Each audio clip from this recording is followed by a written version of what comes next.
It's funny. We spend years and years in school, but has anyone ever actually taught you how to teach yourself? Probably not, right? And yet, that's got to be one of the most critical skills we can have.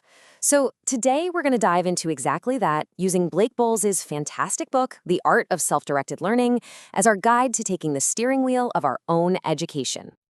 All right, to kick things off, I've got a story for you. And it's so incredible, it perfectly captures the spirit of what we're talking about.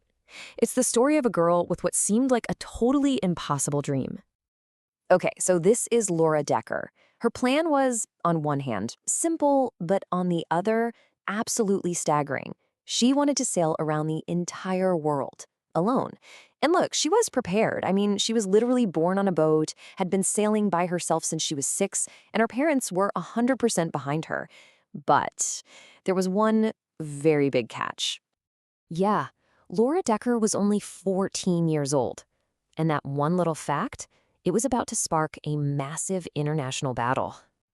So once her plans went public, the authorities stepped right in.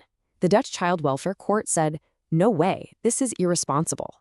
And their main concern, beyond just safety, was her education. They actually claimed that by missing a year of high school, she would fall dangerously behind. So what did Laura do? She fought. I mean, she and her family had to go through 8 separate court cases over a full year just defending her right to chase her dream. And guess what? She won. Just 2 weeks after the final court ruling, she sailed away. A year and a half later, she completed the journey. And that's really the crucial point here, isn't it? Self-directed learning isn't just about having a dream. It's about being willing to fight to turn that dream into a reality. Now, obviously, not everyone is going to sail around the world. So let's bring this whole concept down to earth, to an experience that I think a lot of us can relate to. It's something the author, Blake Boles, describes perfectly. You know that feeling for him every August after an amazing summer at camp? He'd have to go back to school, and it felt like the world just went from full color to black and white. This image really captures that vibe, the vibrant, open world of camp versus the structured, gray rows of a classroom. So let's break down why these two experiences felt so completely different. At camp, he had control. He could dive deep into whatever he was interested in, and the adults treated him with respect.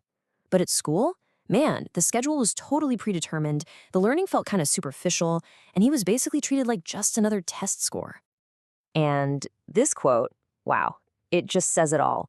School was about memorization for a test.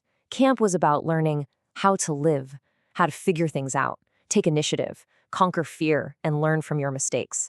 One was institutional, the other was real. So you've got this epic adventure on the high seas and the freedom of summer camp. What's the thread that connects them? It's a really simple but incredibly powerful idea. It's called self-directed learning. And when you boil it all down, it's about this: taking full, complete responsibility for your own path. And not just in school, but in your career and, your entire life.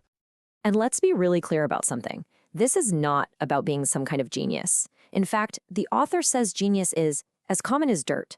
Self-directed learners are just normal people who get in the habit of constantly asking themselves 2 simple questions. Where do I want to go? And how will I get there? Okay, so how can we actually start to think this way? Well, the book gives us this amazing mental tool called cages and keys. And it all started with a simple rule back at that summer camp. At his camp, there was one phrase you were just not allowed to say: I can't. The whole idea is that I can't is a cage. It's a cage we build around ourselves. But for every single cage, there is always a key. And here's the key. Instead of saying, I can't do this, you had to completely rephrase it. You had to say, I could do this if I. That tiny change in language, it transforms a dead end into a problem to be solved. It opens up possibilities instead of just shutting them down. I mean, think about how powerful these little shifts are.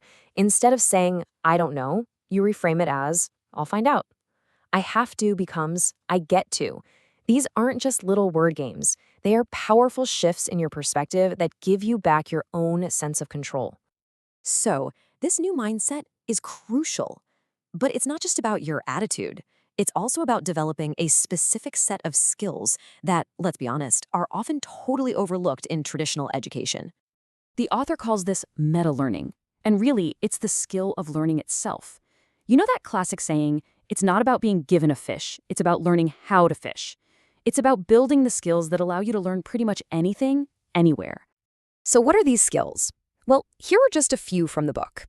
Giving and actually taking feedback, telling a powerful story, leading a group, living on a budget, spotting when an argument doesn't make sense. These are the practical abilities that really matter in a complex world. And why does this matter so much? Well, because of this powerful idea. Professional skills might get you in the door, but it's these personal, meta-learning skills that are going to determine your long-term success. So we'll end with this. Let's go back to that cages and keys idea. Take a moment and just think, what's one "I can't" statement that's holding you back right now? And maybe more importantly, what's the key that could unlock it?